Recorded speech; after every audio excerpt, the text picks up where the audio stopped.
They have the wonderfully fat, which probably is not screen used.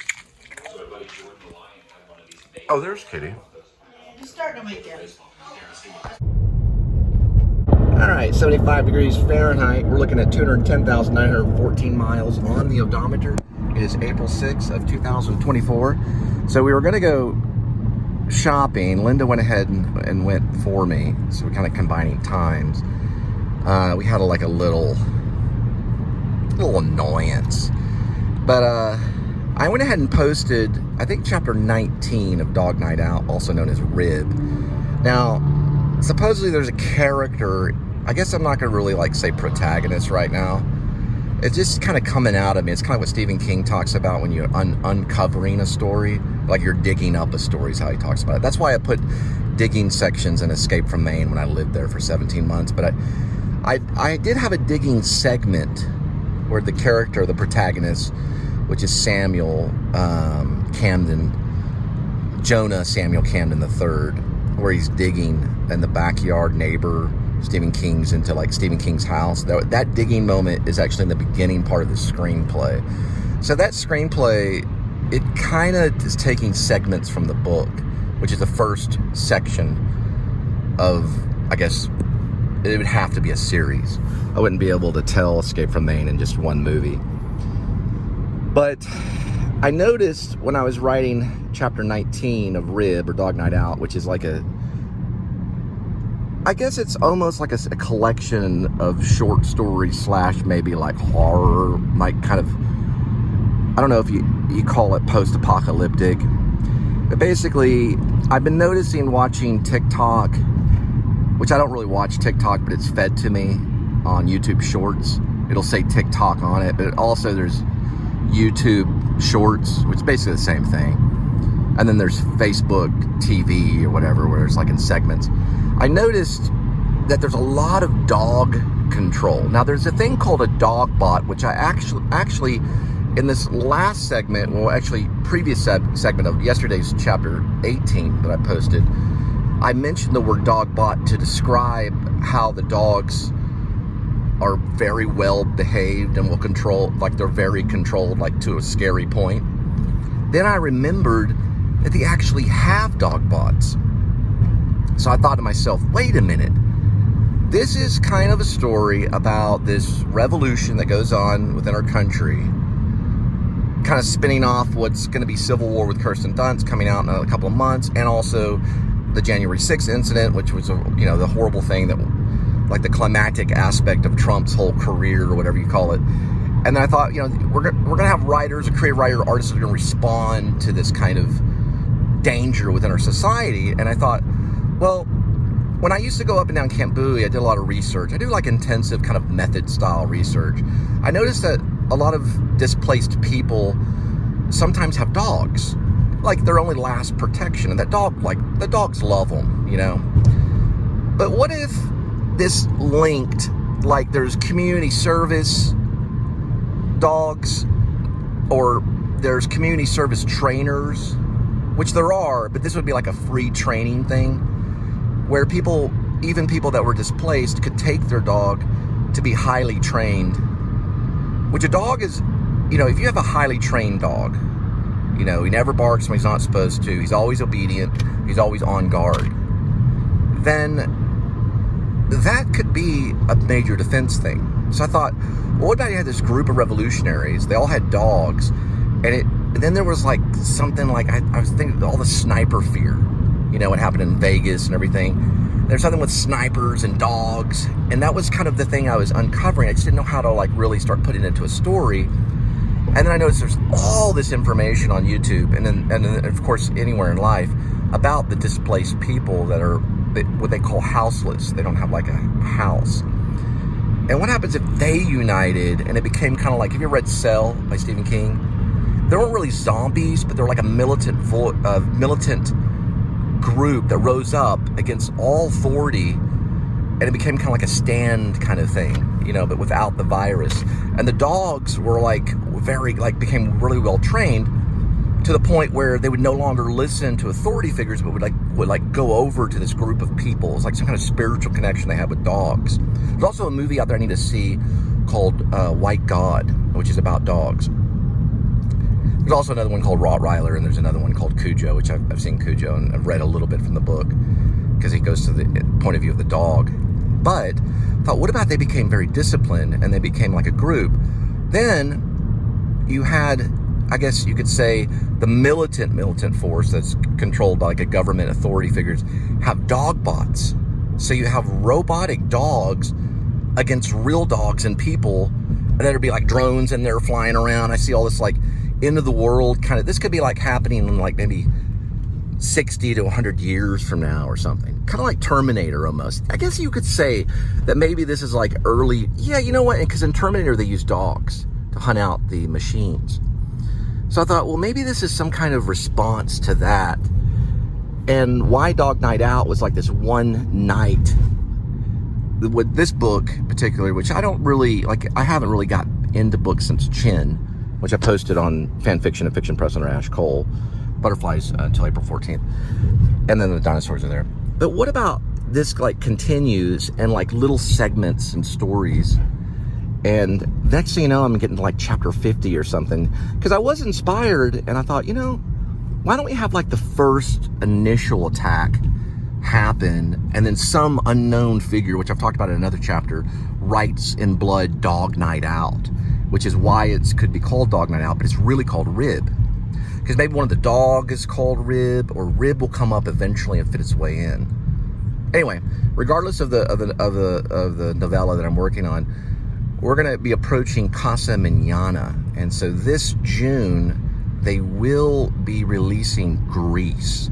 So I don't know if these are Broadway actors or they're like professional actors, but Grease is a pretty big deal. And then next, well, actually, first, they're going to have, of course, what's coming up is Mary Poppins Jr., which is a children's show, which is pretty much going to be happening here pretty soon. But Grease will be showing its head here in June, which will be another good matinee to try to catch. I did not get to go to one. I really wanted, I mean, once. I wanted to go to once, which was a John Carney, which is the basis for the Frames, which I believe he worked with Glenn Hansard on a piece, and they wrote it together and did a musical. Anyway, this is going to be Grease coming up. I don't know a whole lot about Grease, as John Travolta did the movie version.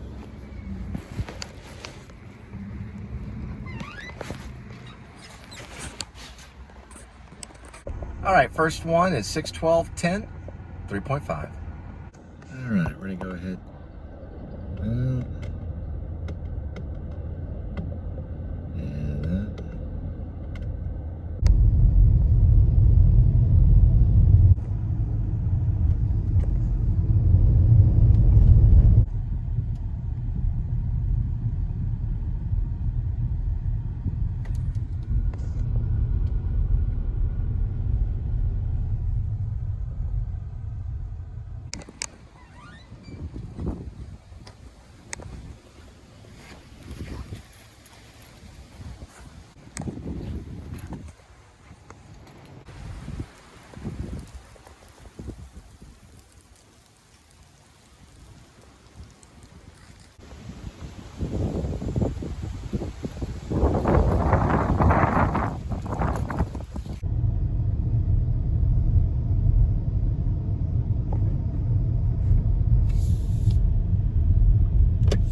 Just from memory alone,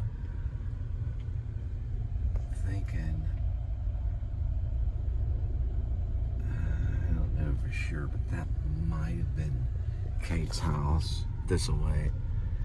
But her father was, he was an artist, but he was an art history teacher at TCU. So she was kind of interesting. Kate. So Rob, who's a playwright in town, I've been, like, I guess you could say, reviewed as a playwright, mostly actor, but I've also done mime shows, and those are considered plays too. But Kate, Rob, and I all went to Austin to visit Stephanie Black and hang out with a guy named Jeremiah and to see Austin on our own. And this was probably right when we were graduating. So I graduated in 93. Probably that summer. Or no, it was spring break. Spring break before graduation. Yep, it was spring break. That's why I always get it mixed up. Thought it was summer. So Reservoir Dogs was released in 1992. I'm doing all this research because I've done some research on Reservoir Dogs. That was in Austin at a small theater there in 93 of the spring break. Yeah. So it was still playing in the theaters.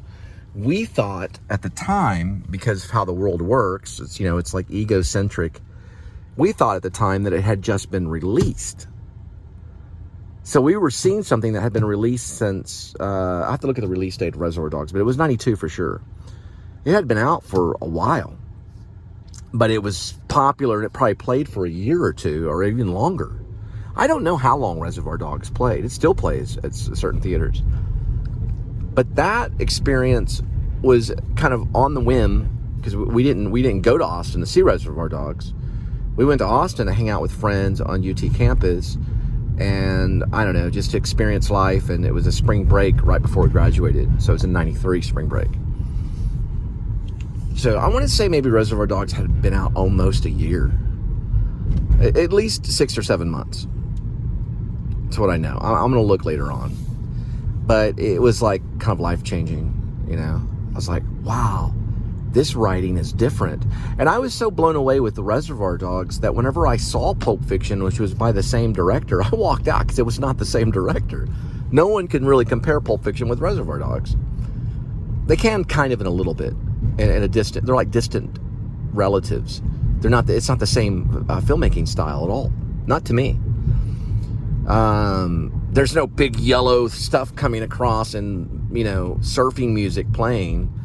Although there was cool, Hispanic, Latino music playing and they're walking in slow motion. But it wasn't like super fancy, It looked like this little independent film that used certain tricks like moving the camera like over here and then back after the severed of the ear, which you didn't see, you only saw the results of it.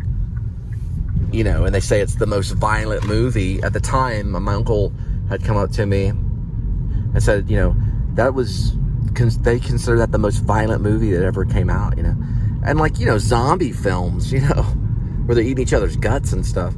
But because of the reality and the weight of the actors, the weightness of it that it carried in the theater, through the screen, there was like a thickness in the air of it, of just crime incarnate. These people that are just completely no holds bar, and they tie this cop up and they douse him with gasoline, and he's like given an Oscar award-winning performance. It was just an actor, it was just acting. And there's coffins in the background being taped up with this shred. Like, you don't notice this stuff till you watch it like 50 times.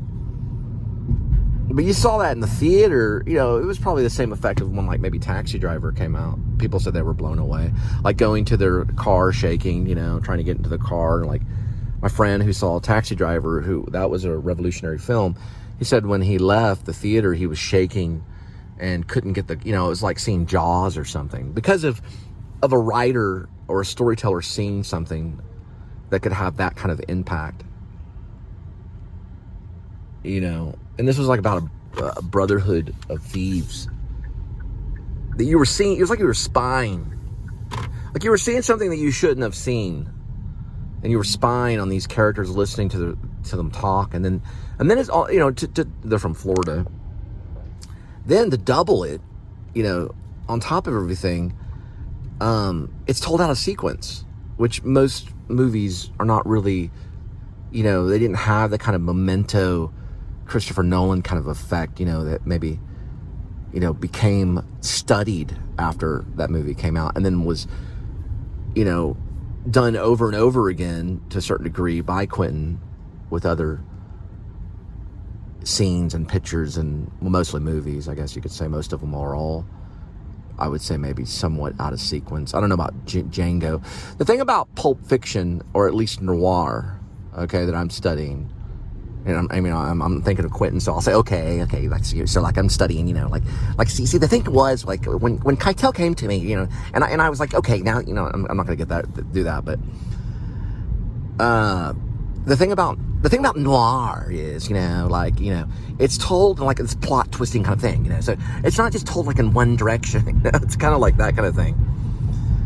And then you've got like a pretty new actor, which was Tim Roth, giving another Oscar award-winning performances, because they should have had like 4 Oscars go out on that movie. It should have been Best Picture, Best Acting by at least 2 or 3 of the actors, you know.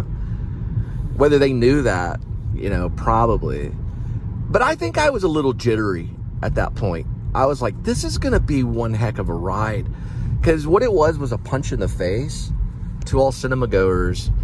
But so is like Eraserhead, Taxi Driver. There's a lot of, you know, maybe The Shining by Kubrick. There's a lot of punches in the face that a professor, not a professor, but a filmmaker, which they're kind of like professors, I guess, a little bit. I mean, they could definitely teach a class on it. But it's like a punch in the face, you know. It's like when you were a kid or when you were younger and you got punched in the face, you felt this kind of high, even though it's wrong to get punched in the face, or it's bad.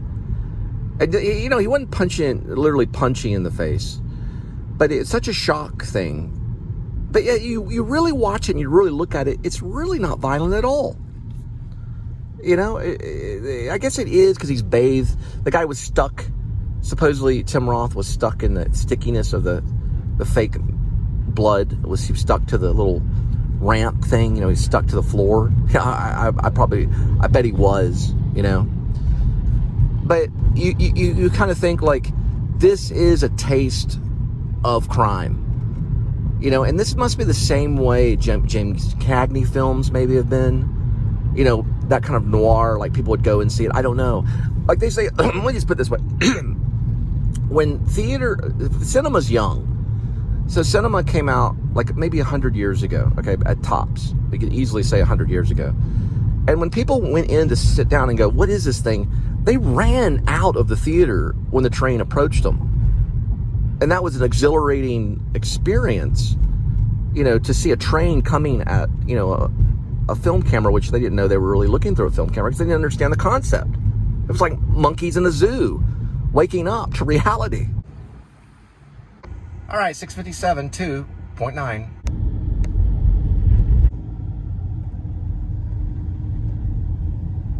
Really, to sum up the trick on Reservoir Dogs is if you compare it to Jaws, Jaws would open with the shark biting, which it kind of does. And then you would get back to that point. Meaning it starts off on a thrill, and then it sweeps around to get back to it.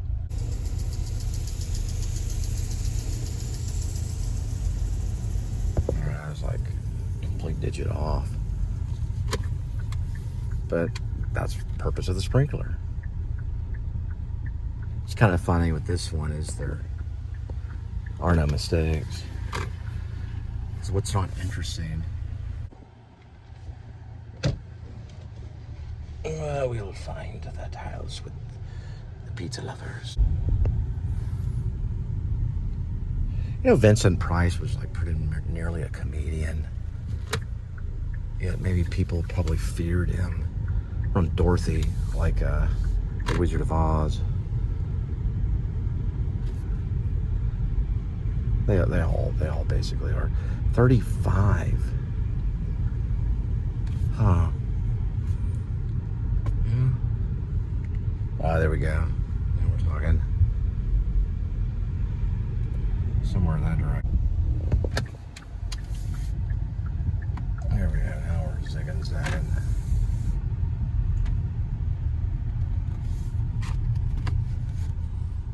Mom making comments about driving. What about cars that have a camera?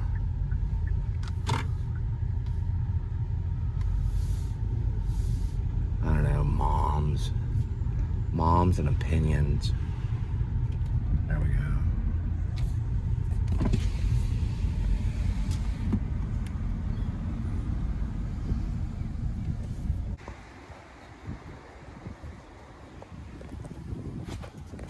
All right, next one's 708 to 1 mile.